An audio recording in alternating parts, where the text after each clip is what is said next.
My son called me from the driveway instead of walking to the front door. He sat in his truck for 11 minutes before coming inside. I know because I watched from the kitchen window, the same window where I used to watch him play catch with his grandfather in that yard. When he finally walked in, he didn't hug me. He handed me a manila envelope and said, "Dad, we need to talk about what's best for you going forward. My name is Martin Calloway. I'm 67 years old. I spent 41 years as a licensed structural engineer in Phoenix, Arizona, designing bridges and highway overpasses that people drive across every single day without thinking twice. 3 months ago, I had a minor stroke. My doctors call it a thanks in advance, a transient ischemic attack. It lasted 4 minutes. I was fully recovered within 48 hours, with no permanent damage. My neurologist, Dr.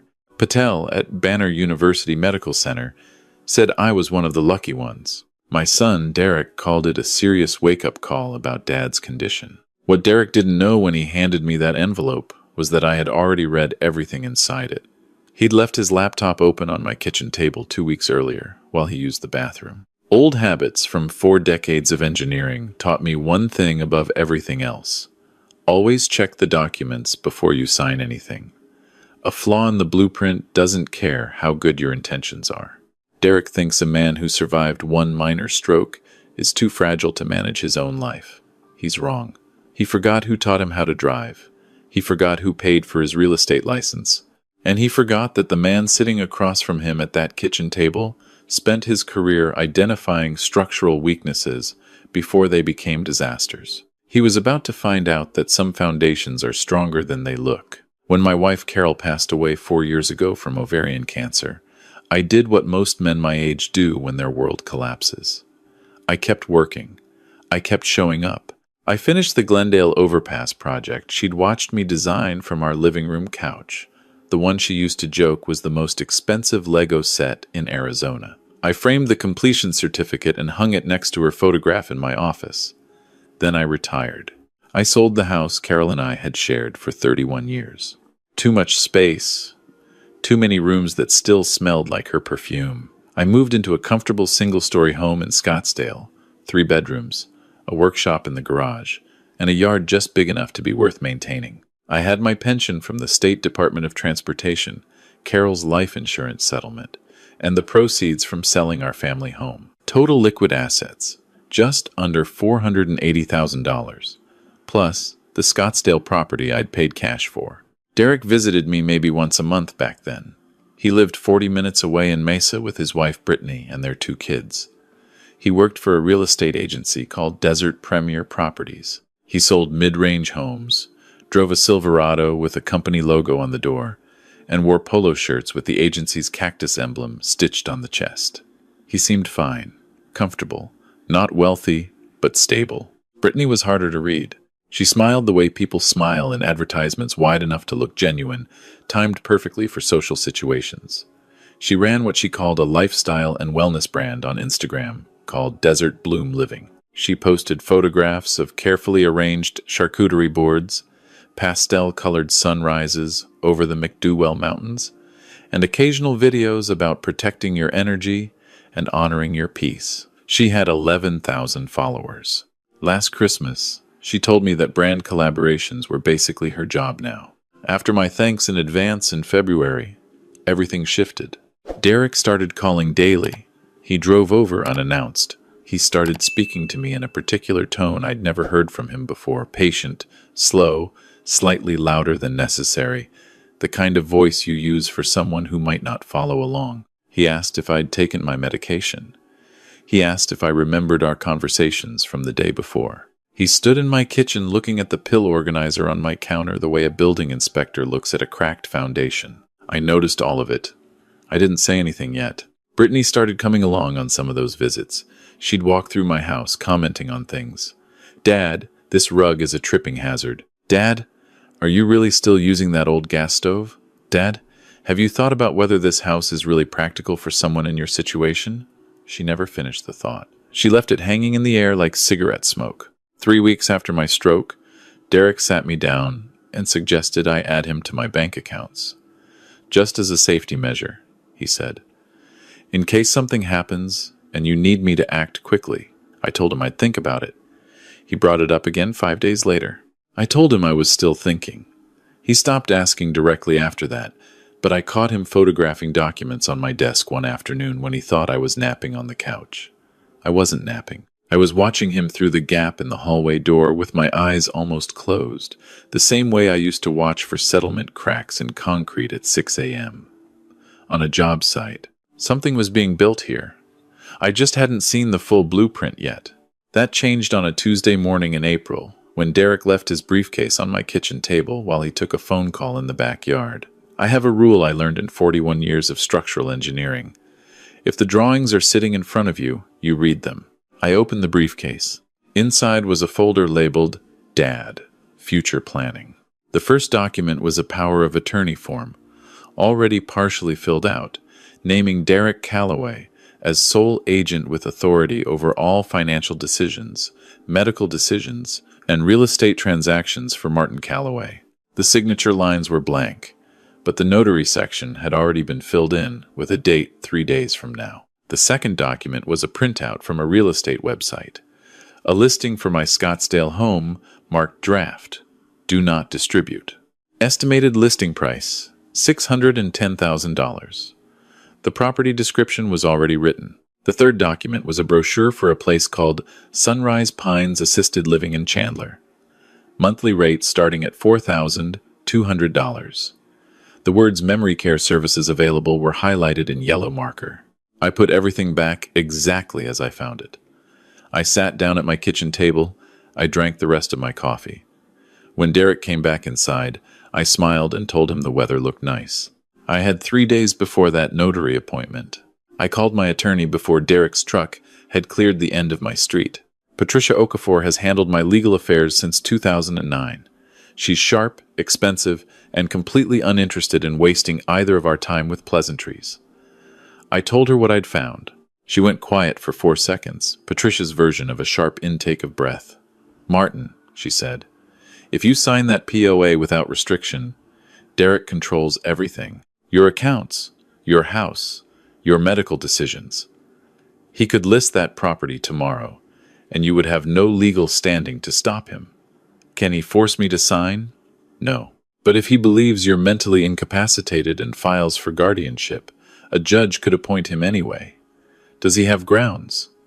Not with your current medical record, doctor." Patel's evaluation from last week shows normal cognitive function, full decision-making capacity. A thanks in advance with complete recovery 4 weeks ago isn't grounds for guardianship in Arizona. But Martin, she paused, if he can manufacture evidence that suggests otherwise, that changes the picture. I thought about Derek photographing my desk.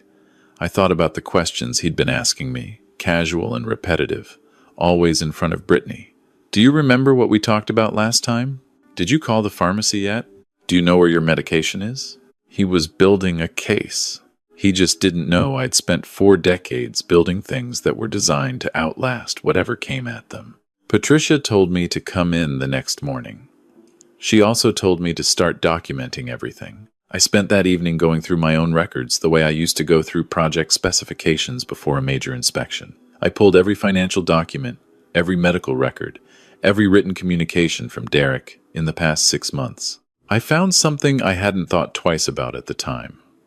A text Derek sent me in January, 2 weeks before my thanks in advance, asking if I'd ever thought about putting the Scottsdale house in a family trust for tax purposes. I'd responded maybe, "Let me think about it." At the time, it seemed like a reasonable question from a real estate agent's son. Now, it read differently. I also found the homeowner's insurance renewal notice from last month. Derek had offered to handle it for me. When I asked him to forward the confirmation, he said the company was updating their systems. I'd forgotten about it until now. I logged into my insurance portal. The policy renewal had been processed, but the billing address had been changed to Derek's address in Mesa. He'd been slowly repositioning himself around my assets for months. The thanks in advance had simply accelerated his timeline. Patricia reviewed everything the next morning. She brought in a colleague, an estate attorney named Howard Gaines, who specialized in elder law and had testified in 31 guardianship cases in Maricopa County. Howard looked at the folder contents I'd photographed on my phone and said, without any particular drama, that this was a textbook predatory guardianship setup. He'd seen it dozens of times. Usually involved a financially struggling adult, child, and an aging parent with a recent health event. The health event becomes the pretext. The parent's temporary confusion or vulnerability becomes permanent evidence of incapacity. "Is my son in financial trouble?" I asked. Howard looked at Patricia. Patricia looked at her computer. She'd already pulled Derek's property records. His Mesa home had a second mortgage taken out 18 months ago. He'd refinanced at a higher rate last year. His business filings showed a commission drop of about 40% from 2023 to 2024. Mesa's housing market had softened. Derek was a real estate agent in a market that had slowed down, carrying a house he'd over-leveraged during a different market, with a wife whose brand was generating somewhere between very little and nothing. "Without my money," Howard said plainly, "they are looking at serious financial pressure within the next year." I sat in Patricia's office with its view of downtown Phoenix and thought about the last time I'd seen Derek genuinely happy. I thought about teaching him to drive in the parking lot of a Kmart that didn't exist anymore. I thought about the morning he called me, crying, when his first big real estate deal fell through, and I drove 40 minutes to take him to breakfast and tell him the ones that fall apart teach you more than the ones that close. I thought about Carol, who loved Derek the way only a mother can, loudly and without conditions, and I wondered what she would say to me right now.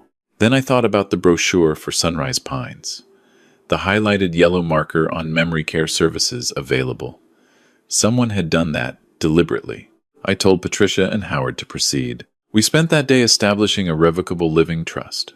My Scottsdale property, my investment accounts, and my liquid assets were placed into the trust with Patricia and Howard named as co-trustees. I remained the beneficiary and retained full control over all decisions as long as I maintained legal capacity. A status Dr. Patel had documented formally the previous week.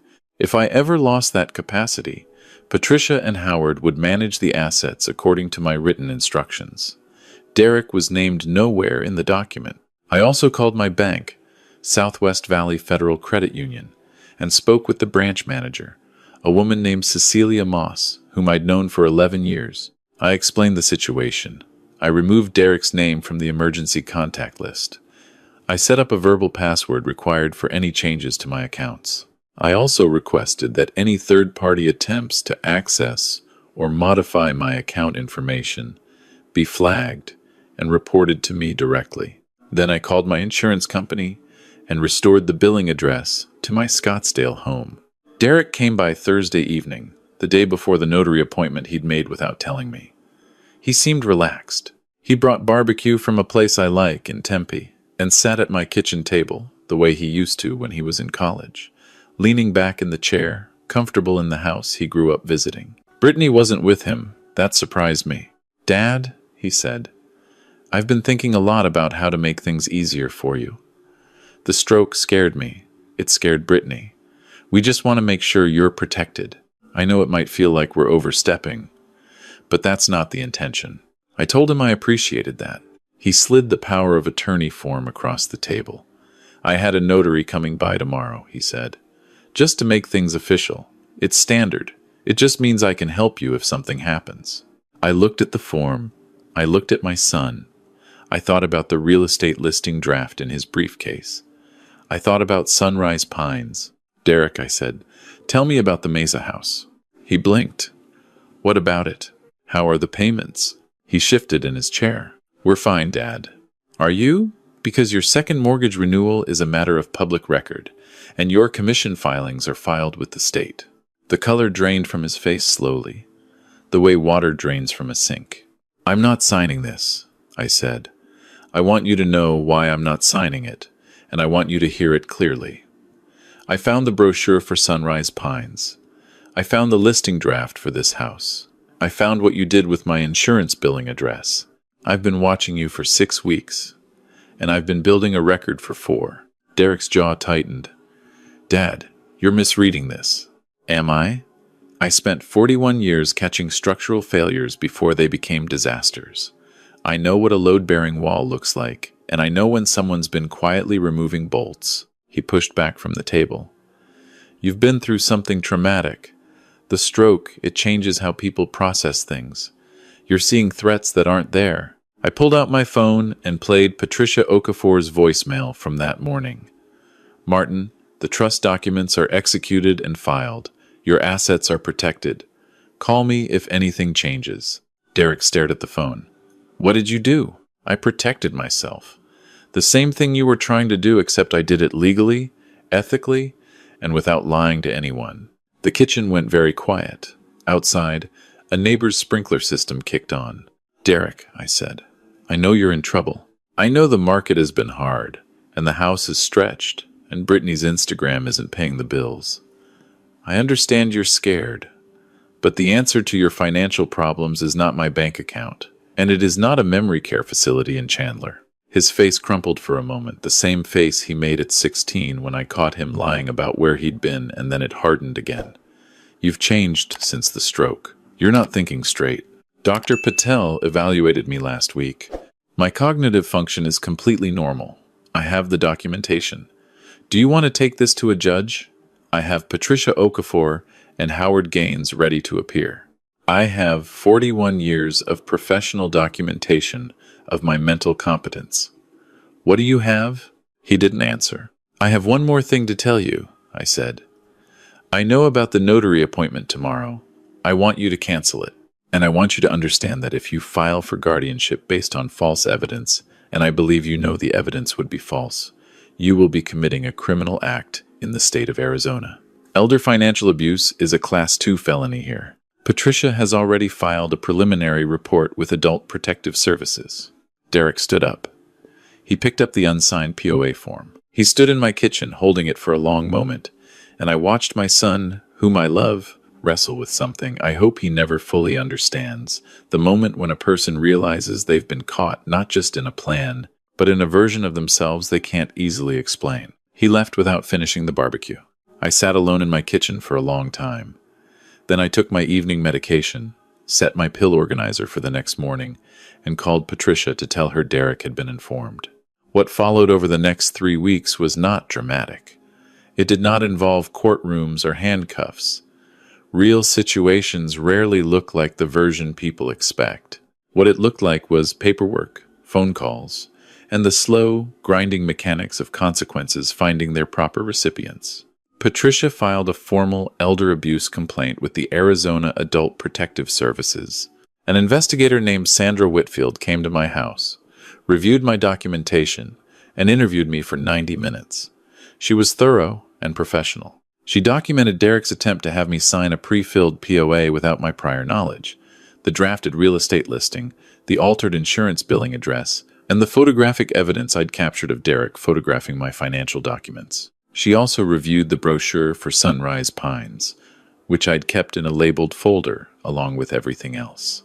Sandra Whitfield's report noted multiple indicators of preparatory financial exploitation by a family member and recommended referral to the Maricopa County Attorney's Office for review. I also called the Arizona Department of Real Estate, which oversees licensing for agents like Derek. I explained that my son had been involved in drafting a real estate listing for my property without my knowledge, consent, or signature, and had altered my homeowner's insurance records without authorization. Both are violations of Arizona statute. A complaint was opened. Derek called me 4 times in the first week. I answered twice. The first call was angry. You're destroying my career. You're blowing this out of proportion. You never trusted me. I listened. I told him I trusted him until I found that briefcase. He hung up. The second call was different, quieter. He asked if there was any way to walk this back. I told him the complaints had already been filed, and that withdrawing them wasn't something I could do unilaterally, even if I wanted to. He asked if I wanted to. I told him honestly that I didn't know yet. Brittany called once. She told me Derek was falling apart, that this was all a misunderstanding, that she'd suggested the POA as a way to help, and Derek had just gotten a little ahead of himself. I told her that altering a man's insurance records and drafting a sale listing for his home without telling him is not getting ahead of himself. It is a deliberate series of actions that required planning. She told me I was being cruel. I told her I'd spent 6 weeks watching her suggest that my kitchen rug was a tripping hazard while her husband photographed my financial documents. We did not have much left to say to each other. The Arizona Real Estate Department's investigation took 2 months. At the end of it, Derek received a formal written reprimand and a 60-day license suspension. He was required to complete 8 hours of continuing education in ethics compliance before reinstatement. The suspension cost him 2 potential closings during one of the few busy stretches in the Mesa market that spring.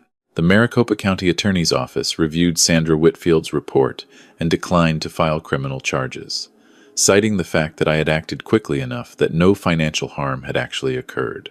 I understood that decision, even if I didn't love it. Patricia told me that the APS report and the real estate reprimand would follow Derek in any future licensing or legal proceedings. It wasn't prison, but it wasn't nothing. What I hadn't expected was Brittany. 2 weeks after the real estate reprimand came through, Derek called me on a Sunday morning. He sounded like he hadn't slept. "Dad," he said, "Brittany left. She took the kids to her mother's in Tucson. She said she couldn't stay in a house with someone who'd done what I did." I didn't know what to say to that. He kept talking. "She said she'd been pushing me for months to secure the assets before something happened to you." Her words? She said she'd found the POA form online, printed it, and told me it was just a formality. She said she'd arranged the notary through one of her brand contacts. I thought I was just helping, Dad. I thought she was right that you needed protecting. I've known Derek for 38 years. I know when he's telling the truth. He was telling the truth. I thought about what Howard Gaines had told me in Patricia's office. The financially vulnerable adult child is almost always being pushed by someone else in the household. The aging parent is the target, but the driver isn't always who it looks like. I'm not going to tell you what I felt in that moment. I'm not sure I can put words to it precisely enough to be honest. What I can tell you is that I sat on my back porch in the early morning with my coffee, and I thought about Carol again, the way I always do when something big lands on me. She had a way of cutting straight to what mattered. She would have said, "The question isn't who drew the blueprint. The question is whether your son would have signed his name to it if he'd stopped long enough to read it." I called Derek back an hour later. I told him I wanted to have breakfast. Not to fix anything, not to make promises, just breakfast. He showed up at the diner on Scottsdale Road where we used to go after his Saturday baseball games when he was 9, and he looked like a man who'd been carrying something very heavy for a very long time without admitting it was heavy. We talked for 3 hours. He told me things about his finances that I hadn't known the full picture, not just what the records showed. He told me about the pressure Brittany had been applying for 2 years, the language she used, the way she framed my home as family equity and my savings as resources that should be working for all of us. He told me that he'd convinced himself it was legitimate because he'd needed to convince himself. He cried once.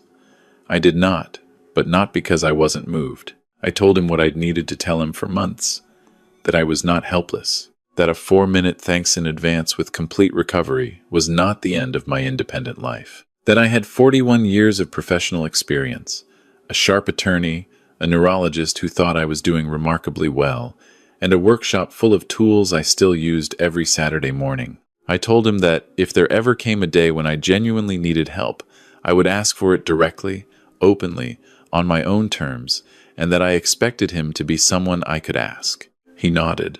He didn't make promises he couldn't keep. That was the right call. I didn't drop the complaints that were already filed. That wasn't cruelty. That was consequence. And consequence is what makes decisions mean something. But I told Derek that I wasn't his enemy, and that the path back to something real between us didn't require my money or my house. It only required him to stop letting other people tell him what I needed. He's working through it. The license suspension ended. He's back to selling homes.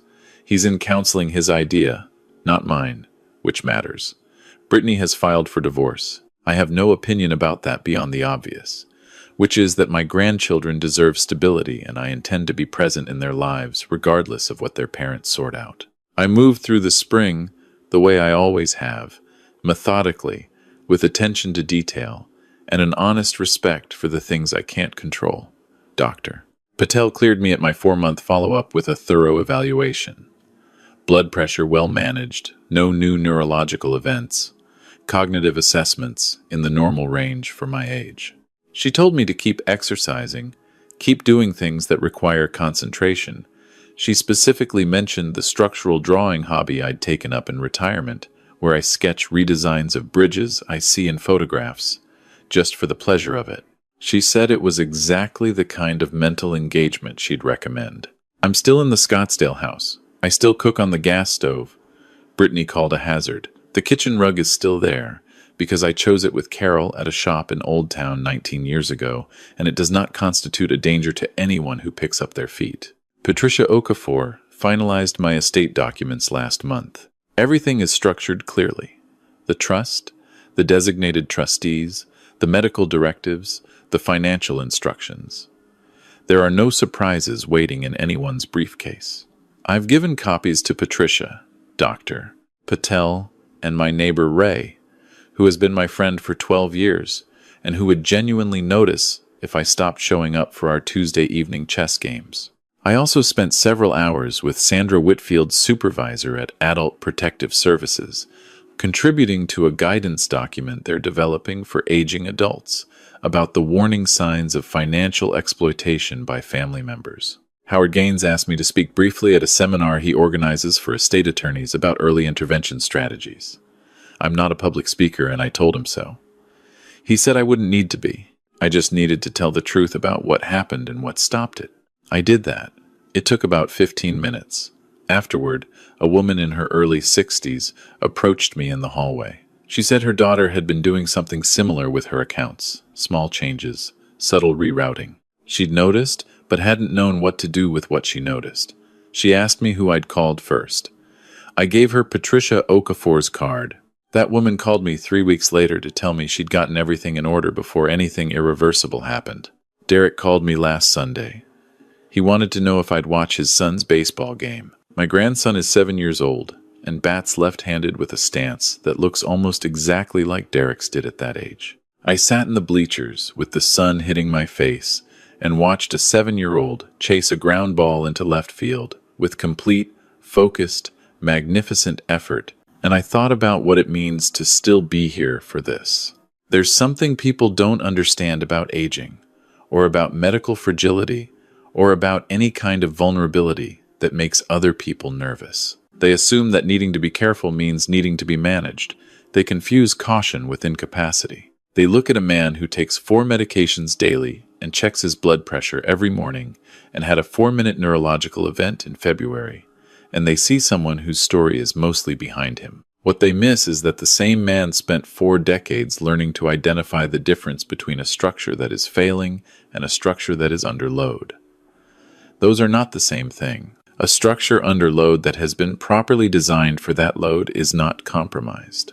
It is doing exactly what it was built to do. I was built for more load than Derek and Brittany saw.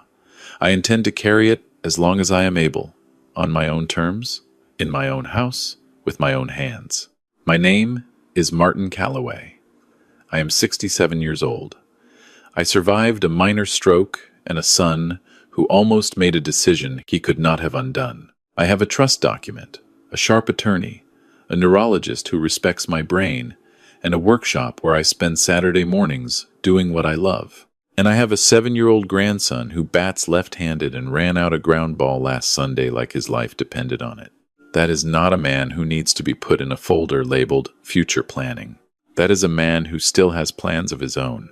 If you're watching this, and you're somewhere in this story, if you're the parent who noticed something and didn't know what to do with it, or if you're the adult child who told yourself a story about what you were doing and why I want to say this directly, the moment you start making decisions about someone else's life without asking them is the moment you've stopped helping and started taking. And the moment you notice someone doing that to you is the moment to call your attorney, not wait and see. Subscribe if this story meant something to you.